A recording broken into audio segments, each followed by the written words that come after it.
Get out of the car before I drag you out myself. The officer would later bark without hesitation, completely unaware that the woman he was about to brutalize was married to the most powerful legal authority in the state, a man who could dismantle his entire career with a single phone call. What began as an ordinary traffic stop would spiral into a mistake so catastrophic it would echo through courtrooms and headlines across the country. Before we go any further, comment where in the world you are watching from and make sure to subscribe because tomorrow's story is one you don't want to miss. The late afternoon sun stretched long golden lines across the quiet suburban street as Jasmine Wright guided her dark blue sedan past rows of neatly trimmed lawns and white picket fences. The neighborhood carried that familiar stillness of early evening, where distant lawnmowers hummed and the faint laughter of children drifted through the warm air. Jasmine's hands rested lightly on the steering wheel, her posture relaxed but upright, the kind of composure that came not from ease, but from discipline built over years of navigating a world that often demanded twice the patience for half the understanding. She had just finished a long day at the Community Education Center, where she worked with underfunded schools to secure better resources for students who were too often overlooked. The work was demanding, emotionally draining at times, but it gave her something steady, something meaningful. As she approached a stop sign, her phone connected through the car's speakers chimed softly. "Hey," came the familiar voice of her husband, William Wright, calm and measured, carrying that quiet authority he never needed to raise. Jasmine's lips curved into a small smile.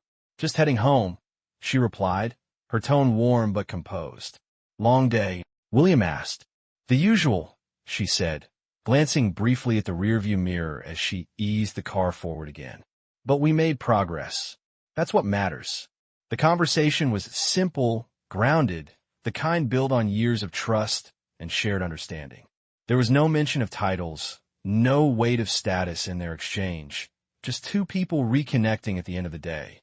Jasmine didn't talk about William's position often, and he never led with it. To her, he was simply her husband. To the world, he was something far more formidable.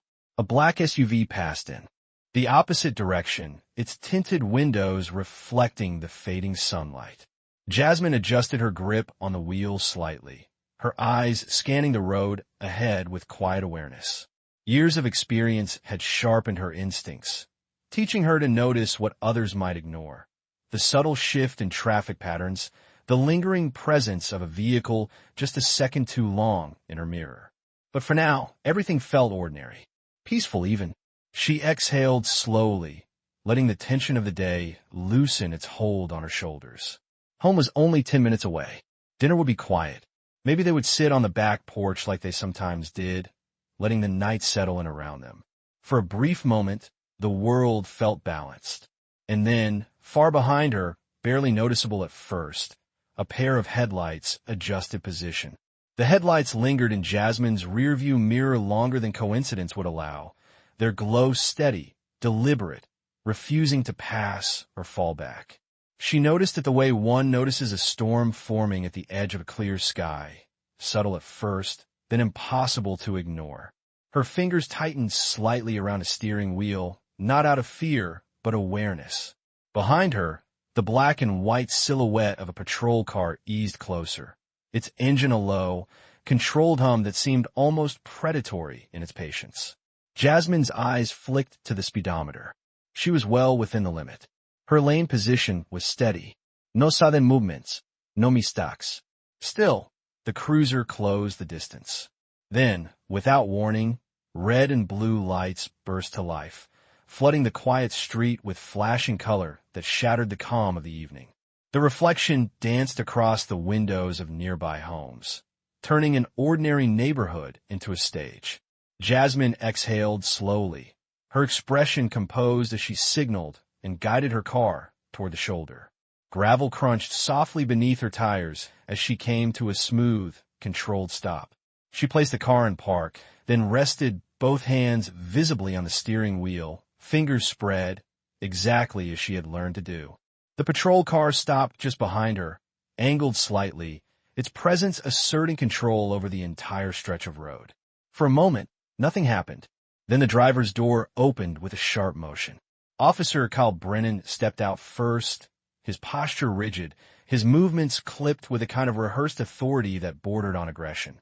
His partner, Officer Mark Hensley, followed from the passenger side, slower, but with eyes that scanned Jasmine's vehicle as though cataloging evidence that did not yet exist. Brennan approached with heavy, purposeful strides, one hand resting near his belt, the other swinging loosely at his side. As he reached Jasmine's window, he did not greet her. He did not introduce himself. He simply stood there, staring down at her through the glass with a look that carried more accusation than inquiry. Jasmine lowered the window halfway, the warm air shifting as the barrier between them disappeared. "License and registration," Brennan said, his voice flat but edged, as if politeness had been deliberately stripped away. Jasmine turned her head slightly, meeting his gaze without challenge, without submission. "Good evening, officer," she replied evenly. "May I ask why I'm being stopped?" Brennan's jaw tightened almost imperceptibly, the question clearly unwelcome. Hensley had already moved to the passenger side, peering through the window, his presence silent but invasive. Brennan leaned down slightly, bringing his face closer, his tone sharpening. "You can ask questions after you follow instructions," he said. "License. Registration. Now." Jasmine nodded once, slowly, keeping her movements deliberate as she reached toward her purse on the passenger seat. Hensley's voice cut in immediately from the other side. "Hey, keep your hands where we can see them." Jasmine froze mid-motion, then carefully lifted her hands back to the wheel. "My documents are in my purse," she said calmly, her voice steady despite the sudden escalation. Brennan's eyes narrowed, studying her in a way that felt less like observation and more like judgment already passed. "Then you tell us before you reach," he snapped. "You do not just start moving around." The tension thickened, pressing in from all sides. A passing car slowed briefly, the driver glancing toward the flashing lights before continuing on. The neighborhood, once quiet, now felt like it was holding its breath. Jasmine tried again, her tone measured. "I am informing you now. I'm going to reach for my purse to get my license." Brennan did not respond immediately. Instead, he straightened slightly, exchanging a brief glance with Hensley, something unspoken passing between them. Then he stepped back half a pace, but his hand remained close to his belt. "Slow," he said. "Real slow." Jasmine moved carefully, retrieving her wallet with controlled precision, every motion deliberate, every second. Stretched, she handed the documents over, her expression unchanged. Brennan took them without thanks, barely glancing before flicking his eyes back to her. There was something building in his posture now, a restless energy, as though the absence of wrongdoing itself was irritating him. "You seem real calm," he muttered, almost to himself, but loud enough for her to hear. Jasmine held his gaze, her voice quiet but firm. "I am cooperating, officer." Brennan's lips pressed into a thin line, the calmness not easing him, but provoking something sharper. Behind her, the cruiser's lights continued to pulse, painting the scene in relentless flashes of red and blue, as the stop shifted from routine to something far more dangerous. The pulsing lights painted Brennan's face in alternating shades of red and blue, sharpening the tension etched into his features as he stared down at Jasmine like he was waiting for something to snap. When nothing did, when she simply sat there composed, hands steady on the wheel, eyes clear and unflinching, something in him seemed to tighten further. He glanced down at her license again, then back up, his tone shifting from clipped to openly skeptical. "Jasmine Wright," he read slowly, as if testing the name for inconsistencies. "You live around here?" Jasmine's voice remained even, controlled. "Yes, I do." Brennan tilted his head slightly, his gaze dragging over her face, her clothes, the interior of her car, searching for something that would justify the unease he clearly felt. "Funny," he muttered. "I patrol this area all the time. Don't recall seeing you." Jasmine did not react to the implication. "I travel for work sometimes," she said calmly, "and I keep to myself." Hensley, still hovering at the passenger side, leaned closer to the glass, his breath faintly fogging the window as he scanned the interior again. "What kind of work?" he asked, his tone carrying a casual edge that did not match the intensity of his stare. "Community education," Jasmine replied. "I work with local schools." Brennan let out a faint scoff, the sound low but dismissive. "Uh-huh." He tapped her license lightly against his palm, a repetitive motion that felt more like agitation than thought. "Step out of the vehicle." The words landed without explanation, heavy and abrupt. Jasmine blinked once, slow, measured. "Officer, may I ask why?" she asked, not defiant, but firm in her right to understand. Brennan's expression hardened immediately, the question striking a nerve. "Because I said so," he snapped. "That is why." Jasmine's hands remained on the wheel, but there was a subtle shift in her posture now, a quiet brace. "I am complying with your requests," she said. "I have provided my identification. I have not been told what I have done wrong." Brennan took a step closer, his presence pressing into the space between them. "You do not get to dictate how this stop goes," he said, his voice lowering, gaining weight. "You follow instructions." "That is it."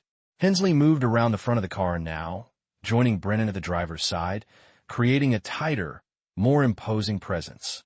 Two figures, both closing in, both watching her with a level of scrutiny that far exceeded the situation. A second car slowed again at the far end of the street, the driver hesitating before continuing on, clearly aware something was unfolding. Jasmine took a slow breath, then reached for the door handle. "I'm stepping out," she said clearly, ensuring her words match her movements. She opened the door carefully and placed one foot onto the pavement, rising with controlled precision. The moment she stood upright, Brennan's hand lifted slightly, palm outward, as if halting an invisible threat. "Keep your hands where I can see them," he barked.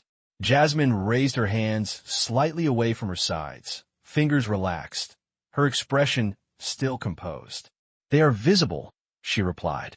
Brennan circled her slowly, his boots crunching against the gravel, his eyes narrowing as he looked for something, anything, that would confirm the narrative he seemed determined to build. "Turn around," he ordered. Jasmine hesitated for a fraction of a second, not out of refusal, but calculation, then complied, turning her back to him while keeping her hands visible. The air had shifted completely now. What began as a stop had transformed into something far more invasive, more deliberate. Brennan stepped closer behind her, his presence looming, his voice dropping again. "You nervous?" he asked, almost probing. Jasmine's answer came steady, unwavering. "No." That single word seemed to irritate him more than anything else she had said. His jaw flexed, his posture tightening as though her calmness itself was a challenge he could not tolerate. And in that moment, the stop crossed an invisible line, one that neither officer intended to step back from. The line had been crossed, and Brennan seemed to feel it as clearly as the tension vibrating through the air. He stepped in closer behind Jasmine, his presence now invasive, no longer pretending to be procedural. "You say you're not nervous," he said, his voice low, almost taunting, "but people get nervous when they're hiding something." Jasmine stood still, her hands raised just enough to remain visible, her shoulders squared. "I'm not hiding anything," she replied, her tone steady, controlled, each word measured with care. Brennan circled slightly to her side again, his eyes narrowing as if her composure itself offended him. "We will see about that," he muttered. Without asking, without warning, he reached past her and pulled open the driver's side door wider, leaning into the car. Hensley immediately moved to the passenger side, opening that door as well, the two of them now treating the vehicle as if it already belonged to them. Jasmine turned her head slightly, watching the movement with quiet alertness. "Officer," she said calmly, "I do not consent to a search of my vehicle." Brennan did not even look at her as he began shifting items inside, his movements sharp, impatient. "You do not get to consent or not consent right now," he shot back. "We have probable cause." The words came too quickly, too easily, like a script he had used before. Jasmine's gaze remained steady. "What probable cause?" she asked, her voice still even, but firmer now. That question landed differently. Brennan paused for half a second, then straightened, turning toward her with a look that had lost any trace of restraint. "You are acting suspicious," he said, the justification thin, stretched. "Your attitude, the way you keep questioning." Jasmine held his gaze, unflinching. "Asking questions is not a crime," she replied. Hensley let out a short, humorless exhale from the other side of the car, shaking his head. "See, that right there," he said, stepping closer. "That is what we're talking about. People like you always think you know better." The phrase hung in the air, heavy with implication. Jasmine did not respond to it. She simply stood, grounded, refusing to match their tone, refusing to escalate. Brennan took another step toward her, closing the distance again. "Turn around," he ordered, sharper this time. "Place your hands behind your back." Jasmine's brow furrowed slightly, the first visible sign that the situation had shifted beyond anything reasonable. "Am I being detained?" she asked. Brennan's jaw clenched, his patience thinning visibly. "You are about to be if you do not start cooperating," he snapped. Jasmine took a slow breath, her chest rising and falling evenly. "I have been cooperating," she said, "from the moment you stopped me." The commoner voice did not soothe the situation. It did the opposite. Brennan's expression hardened further, his stance widening, as if preparing for resistance that had not been given. Hensley moved closer as well, positioning himself just off her side, effectively boxing her in. The flashing lights behind them continued to pulse, casting long, restless shadows across the pavement. A neighbor's front door opened down the street, someone stepping out, drawn by the commotion, their figure pausing in the distance. Brennan's voice dropped again, colder now. "Last warning," he said. "Hands behind your back." Jasmine remained still for a brief moment, her eyes steady, her voice quiet but unwavering. "I am not resisting," she said, "but I would like to understand why this is happening." That was the moment Brennan lost what little restraint he had left. His hand shot forward, grabbing her wrist with sudden force, the movement abrupt and aggressive. "Because I said so," he barked, yanking her arm back. The control he asserted was no longer disguised as authority. It was something harsher, something personal, and in that instant, the situation tipped fully into confrontation, with no path back to calm. The moment Brennan's grip tightened around Jasmine's wrist, the fragile boundary between authority and aggression shattered completely. His fingers dug in with unnecessary force as he jerked her arm backward, pulling her off balance. Jasmine's body shifted with emotion, her feet scraping slightly against the gravel as she steadied herself, refusing to panic. "I am not resisting," she said again, her voice firm despite the sudden violence, each word clear and controlled. Brennan did not respond to the words, only to his own rising frustration. "Stop pulling away," he snapped, even though she had done no such thing. The accusation came out reflexively, a justification forming in real time. Hensley moved in immediately, grabbing Jasmine's other arm, twisting it behind her back with a sharp, practiced motion that carried far more force than necessary. "We have got resistance," he called out, his voice loud, enough to shape the narrative for anyone watching. Jasmine's breath caught briefly as her arms were forced together, the pressure building across her shoulders, but her posture did not collapse. "I am not resisting," she repeated, louder this time, not for them, but for the growing number of witnesses. A car had stopped at the curb. A woman stood halfway out of her front yard, phone already raised, recording. The quiet neighborhood had transformed into a silent audience. Brennan shoved Jasmine forward, pushing her toward the hood of her own car. The metal surface caught the fading heat of the day, and the impact forced her hands higher against the curve of the vehicle. "Stay down," he barked, though she had not tried to move. His palm pressed against her upper back, forcing her weight forward. Jasmine's cheek came close to the surface of the hood, her breathing steady but heavier now. "You are hurting me," she said, her voice controlled, not pleading but stating a fact. Brennan leaned in closer, his voice dropping into something harsher, stripped of any pretense. "Maybe next time you will think about how you talk to an officer," he muttered. Hensley adjusted his grip, tightening the hold on her wrists, pulling them higher than necessary. The movement forced Jasmine's shoulders upward, creating a sharp tension through her frame. "Cuffs," Brennan said shortly. There was a brief metallic jingle as Hensley reached for them, but the sound was overshadowed by the rising murmur of voices nearby. Someone whispered, "She is not even doing anything," while another voice urged, "Keep recording." The first cuff snapped into place around Jasmine's wrist, tight, immediate. She inhaled slowly through her nose, maintaining control, refusing to give them the reaction they seemed to be provoking. The second cuff followed, secured her arms behind her back. But Brennan did not stop there. His grip shifted from control to force again as he suddenly yanked her backward, then shoved her down toward the pavement. The motion was abrupt, unnecessary. Jasmine's knees buckled as she was driven downward, her body forced onto the rough surface of the street. The impact knocked the breath from her lungs for a split second, but she did not cry out. She turned her head slightly, pressing her cheek against the ground, her eyes open, focused. "I am not resisting," she said again, her voice strained but steady. Brennan hovered over her, breathing heavier now, his energy erratic, as if he had committed too far to stop. Hensley kept a firm hold on her arms, anchoring her in place. Around them, the flashing lights continued to pulse, reflecting off phone screens now raised in every direction. The scene had crossed into something undeniable, something that could not be rewritten later. And still, Jasmine remained composed beneath them, her calm not broken, even as the weight of their actions pressed down harder with every passing second. Jasmine lay still against the pavement, the rough texture pressing into her cheek as the world narrowed into sound and presence rather than motion.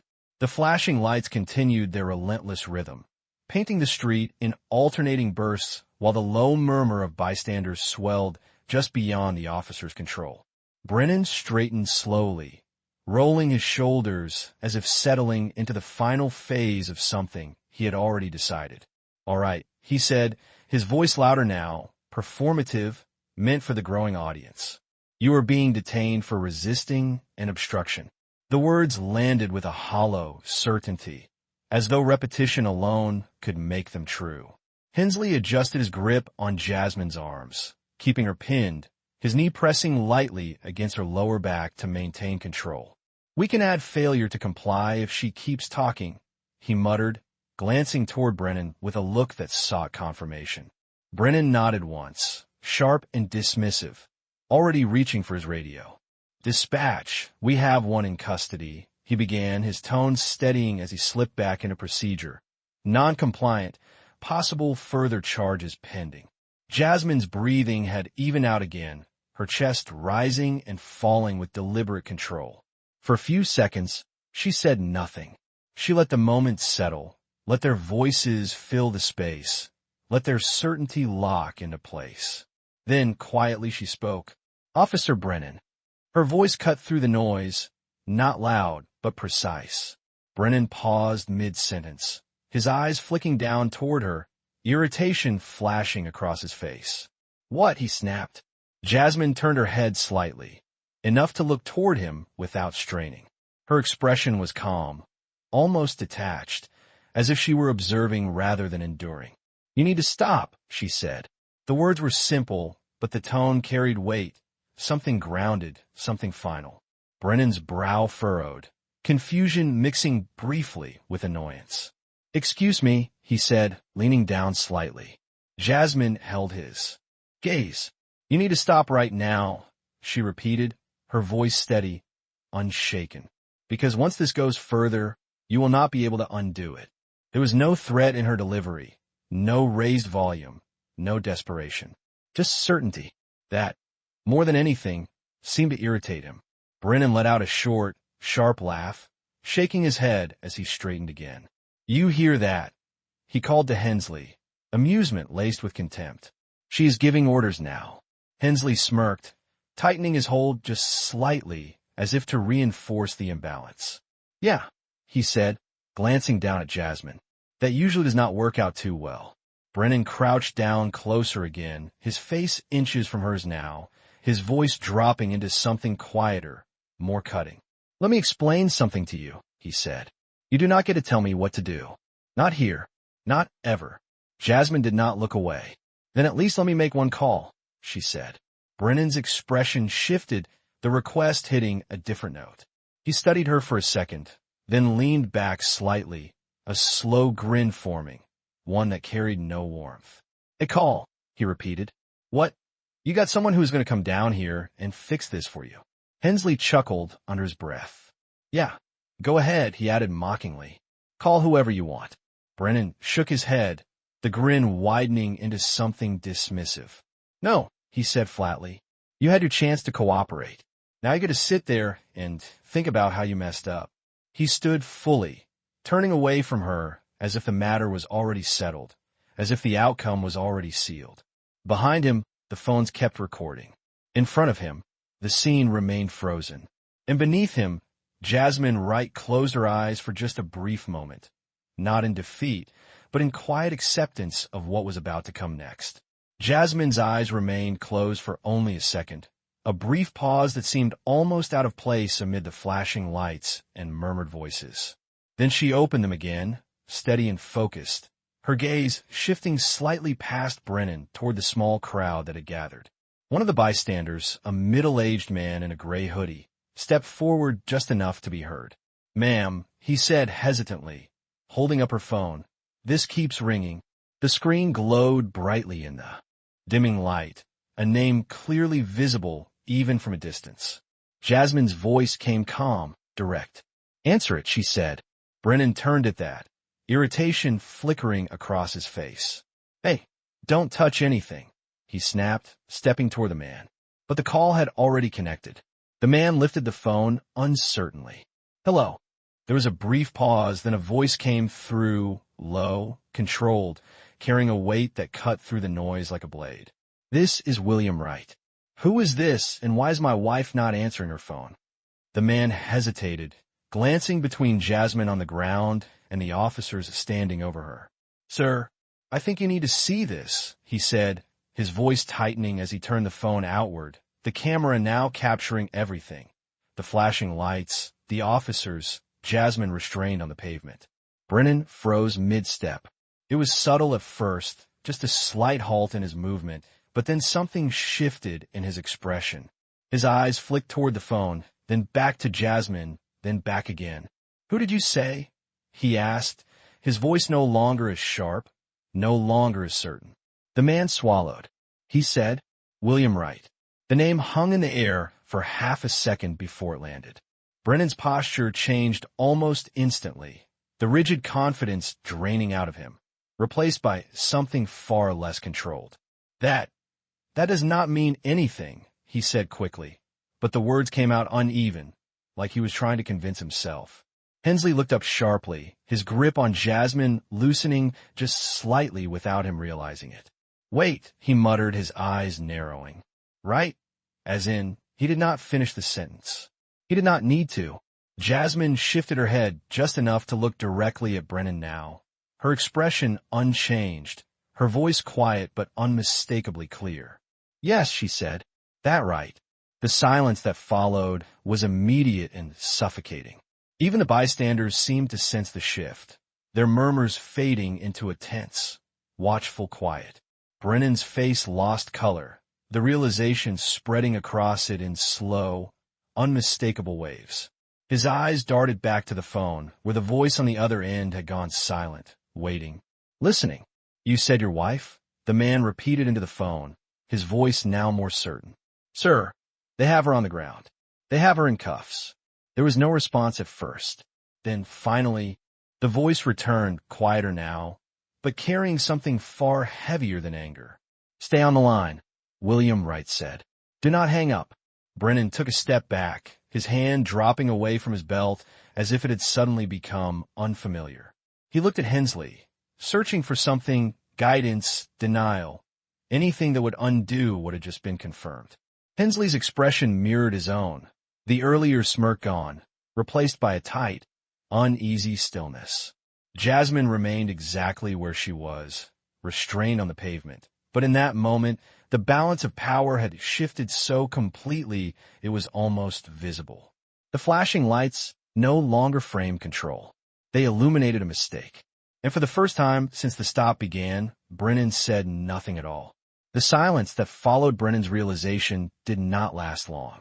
It shattered under the distant wail of approaching sirens, not one, but several, growing louder with each passing second. Red and blue lights multiplied at the far end of the street, reflections stacking over each other in chaotic layers. Brennan turned toward the sound, his movements no longer controlled, no longer deliberate, but uncertain. "What is that?" Hensley asked under his breath, though he already knew the answer would not be something they could manage. Within moments, multiple patrol vehicles arrived, followed by two unmarked black SUVs that pulled up with precision, doors opening before the engines had even fully settled. Men in dark suits stepped out, their posture unmistakable, their presence commanding without a single raised voice. One of them, a tall man with a rigid frame and a clipped tone, moved straight toward the scene, his eyes locking onto Jasmine on the ground. "Get your hands off her. Now." The command cut through everything. Brennan reacted instinctively, stepping back immediately, his hands lifting slightly as if distancing himself from what had already happened. Hensley released his grip just as quickly, the tension in his body collapsing into something closer to panic. The suited man crouched beside Jasmine, his movements careful, controlled, as he assessed the cuffs. "Ma'am, we are here," he said quietly. Jasmine gave a small nod, her composure still intact, even now. "Thank you," she replied. The cuffs were removed swiftly, the pressure on her wrists easing as the metal fell away. Brennan stood frozen a few steps back, his face pale, his earlier authority completely gone. I did not know," he started, his voice uneven, reaching for words that had already lost all meaning. The suited man stood and turned toward him slowly, his expression unreadable but firm. "You're not required to know who someone is," he said. "You are required to follow the law." The statement landed heavier than any accusation. Around them, more officers had gathered, but their stance was different now, cautious, observant, no longer aligned with Brennan. A senior supervisor pushed through the crowd, his face tight with controlled urgency. "What happened here?" he demanded, though his eyes had already taken the scene, the bystanders, the phones still recording. No one answered immediately. They did not need to. The evidence was everywhere. The supervisor turned to Brennan, his voice dropping into something cold and final. "Badge," he said. Brennan hesitated, his hand hovering near his chest, as if the request had not fully registered. "Sir, a badge." Now. The words came sharper this time, leaving no room for delay. Brennan swallowed hard, then slowly unclipped the badge from his uniform, his fingers fumbling slightly before he handed it over. The small piece of metal seemed heavier in that moment than it ever had before. "Turn around," the supervisor continued. This time, Brennan obeyed without question. Hensley followed, his movements stiff, his eyes fixed on the ground. The same hands that had forced Jasmine down were now guided behind their own backs, their posture stripped of everything it had carried just minutes ago. The murmurs from the crowd shifted, no longer uncertain, but certain in a different way. Jasmine stood slowly, steadying herself as one of the suited agents offered a hand. She did not rush, did not react outwardly, her calm remaining intact. Her eyes moved briefly toward Brennan, not with anger, not with triumph, but with something quieter, something final. The street, once controlled by flashing lights and raised voices, now belonged to a different authority. And in that space, the weight of what had been done settled fully, leaving no room for denial, no room for escape. In the aftermath of the arrests, the street slowly exhaled, the tension that had gripped it dissolving into a quiet, almost reverent stillness. The flashing lights dimmed one by one as vehicles repositioned, no longer symbols of intimidation, but of accountability restored. Brennan and Hensley were led away without resistance, their earlier presence. Reduced to something small, contained, their voices gone, their authority stripped to nothing more than a memory that lingered uncomfortably in the air. The crowd began to disperse, though not immediately. People lingered just a moment longer, their eyes drawn back to Jasmine, not out of curiosity now, but respect. Phones lowered. Conversations softened. A woman who had been recording earlier stepped closer, her expression careful. "Ma'am, are you all right?" she asked gently. Jasmine turned toward her, her posture steady despite the strain her body had endured. She offered a small, reassuring nod. "I will be," she said, her voice calm, grounded, carrying the same quiet strength that had never wavered. Nearby, one of the suited agents spoke into a radio, coordinating the final steps, his tone efficient but no longer urgent. The situation had resolved. Control had shifted, and with it came a sense of order that felt earned rather than imposed. Jasmine's car remained where it had been, doors still open, interior undisturbed except for the traces of what had been forced upon it. She walked toward it slowly, each step deliberate, not rushed, not shaken. When she reached the driver's side, she paused for a brief moment, her hand resting lightly on the frame of the door. The metal was still warm from the fading heat of the day. For a second, she simply stood there, taking in the quiet that had returned, the same quiet that had existed before everything changed. Then she stepped inside. One of the agents approached, his voice respectful. "Ma'am, we can arrange transport if you prefer." Jasmine shook her head slightly as she settled into the seat. "Thank you," she replied, "but I would like to go home." He nodded once, understanding, and stepped back without another word. As she closed the door, the outside noise softened, the world narrowing again to something familiar, something manageable. Her hands rested on the steering wheel once more, just as they had at the beginning of the evening. For a moment, nothing moved. Then the engine started, a low, steady sound that carried no urgency, no tension. Across the street, the same houses stood unchanged, their windows reflecting the last traces of daylight. Somewhere in the distance, a child's laughter returned, faint but unmistakable, as if the world itself was reclaiming its rhythm. Jasmine eased the car forward, merging back onto the road with quiet precision. There were no sirens now, no flashing lights, no voices raised in command. Only the soft hum of the engine and the steady path ahead. As she drove, her phone rested beside her, silent now, the call already made, the message already delivered. She did not need to say anything more. The system had responded. Justice had answered. And in the calm that followed, Jasmine Wright continued forward, not as someone who had been broken by the moment, but as someone who had endured it, carried through it, and emerged with her dignity untouched. The street behind her faded into the distance, but what remained was something far stronger than what had been taken, a quiet, undeniable reminder that truth, when it stands firm, does not need to raise its voice to be heard.